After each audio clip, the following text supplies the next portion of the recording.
Salut YouTube, on se retrouve pour une nouvelle vidéo. Ces dernières années, le MotoGP a connu un boom technologique. Les prototypes sont devenus de plus en plus rapides, car les outils de développement se sont améliorés, peaufinés, et sont à présent plus performants que jamais. Car ok, il y a des équipes de test et tout le côté classique du développement que l'on connaît, mais il y a de plus en plus de nouvelles technologies qui permettent d'améliorer les machines et qui restent assez discrètes, comme par exemple des outils de cinéma ou de l'intelligence artificielle. Et c'est justement de ça qu'on va parler dans cette vidéo.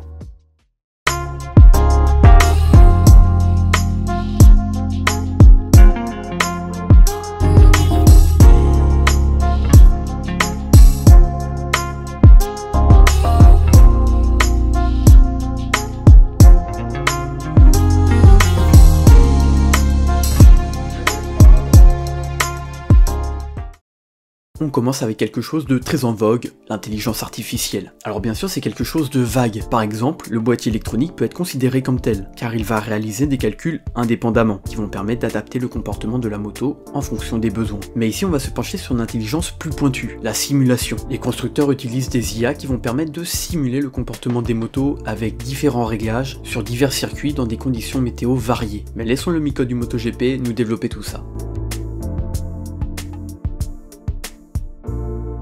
Les constructeurs vont être amenés à créer leur propre logiciel, voire à en utiliser certains déjà existants, sur lesquels ils vont représenter leurs motos et les circuits de façon très détaillée, avec l'inclinaison des virages et autres imperfections du tracé. Avec tout ça, ils vont inscrire différents réglages dans la moto virtuelle, et réaliser des simulations, que ce soit de course ou de tour rapide. Après quoi, ils étudieront les résultats pour déterminer quel réglage s'avère être le meilleur, car ils auront connaissance de comment va réagir la moto. L'avantage dans tout ça, c'est que tout est plus rapide. Admettons qu'il y ait 3 châssis à tester, plutôt que de réaliser de véritables essais grandeur nature qui restent un coût et une prise de temps, et bien il suffit d'écrire un programme et voir quel est le meilleur. Autant vous dire que le gain de temps et d'argent est conséquent, puisqu'il n'y a pas besoin de créer matériellement toutes ces pièces, mais seulement de sortir celle qui s'avère être la meilleure. Et cela est aussi valable pour la modification d'un réglage. Le pilote sera-t-il plus ou moins rapide avec une suspension plus ferme? Eh bien faisons une simulation pour le savoir. Et en fait, il n'y a pas vraiment besoin de faire ça, puisque paraît-il, il existe des IA qui répondent aux questions des ingénieurs. Donc basiquement, comment aller plus vite? C'est assez fou, je vous l'accorde. Sauf qu'il y a un paramètre à prendre en compte, et pas des moindres, le pilote. Ce dernier représente un tiers de l'attelage. Exemple, en sortie de virage, la moto cabre, donc le pilote met tout son poids sur l'avant. Cela va avoir pour effet de réduire le wheeling. Mais ça, la simulation ne le prend pas en compte, car bien qu'il existe des jauges de contraintes permettant de calculer la pression mise par le cavalier, cela n'est pas suffisant pour connaître l'influence totale qu'il a sur la moto. Pour ceux qui se demandent, une jauge de contrainte est un petit élément qui se déforme sous la pression, renvoyant une récolte de données complexe permettant de savoir quelle pression est mise à l'endroit où elle est fixée. Les équipes vont donc en placer au guidon ou au repose-pied, car c'est là que le pilote va mettre son poids pour faire tourner la moto. Ainsi intervient notre deuxième outil qui pour le coup est plutôt insolite dans le milieu de la moto, mais il y a de grandes chances que vous le connaissiez, du moins de loin. Si je vous montre cette image. Maintenant si je vous mets ça, bon vous voyez le truc venir. Comme il est difficile de savoir la position du pilote sur sa moto, eh bien Aprilia utilise le motion capture, outil utilisé, vous l'avez compris, dans le cinéma ou même les jeux vidéo. Tout de suite des personnages célèbres réalisés avec cette technologie.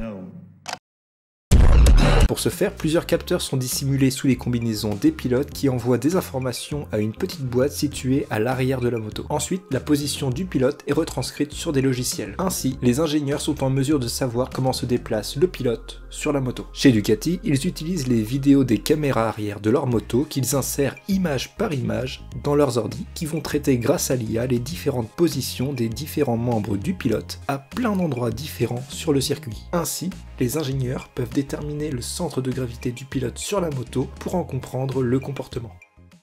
On parlait tout à l'heure de la modélisation très détaillée des circuits pour être le plus proche possible de la réalité et avoir une simulation quasi parfaite. Pour ce faire, Ducati a profité de son partenariat avec Lenovo pour mettre au point ce robot, NTB01. Il est crazy de fou. Il dispose de 15 capteurs et d'un système LiDAR. Ce système, de son nom complet Light Detection and Ranging, envoie une onde et quand ça rebondit sur quelque chose, par exemple le sol, elle va lui revenir. Il peut par exemple déterminer la profondeur d'un creux. Il va aussi pouvoir suivre une personne. Donc en résumé, vous le mettez derrière un pilote lors du track walk, il va le suivre. Et si admettons que le pilote marche sur sa trajectoire idéale, ce robot de 200 gigaoctets va pouvoir scanner cette trajectoire.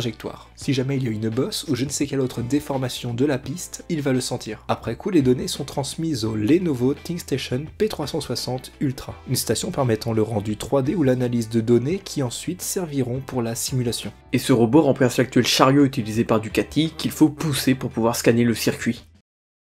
L'intelligence artificielle a pris tellement de place dans le développement des motos qu'il y a des départements spéciaux pour l'utiliser. Je reprends le cas de Ducati, ils ont le Lenovo Remote Garage. Lors d'un week-end de course, les données récoltées sur les motos vont être envoyées à cette équipe délocalisée, donc ils ne sont pas dans le paddock. Ensuite, les datas seront traitées via des intelligences artificielles, et avec les résultats, les ingénieurs indiqueront au box ce qu'il faut améliorer pour la séance qui suit.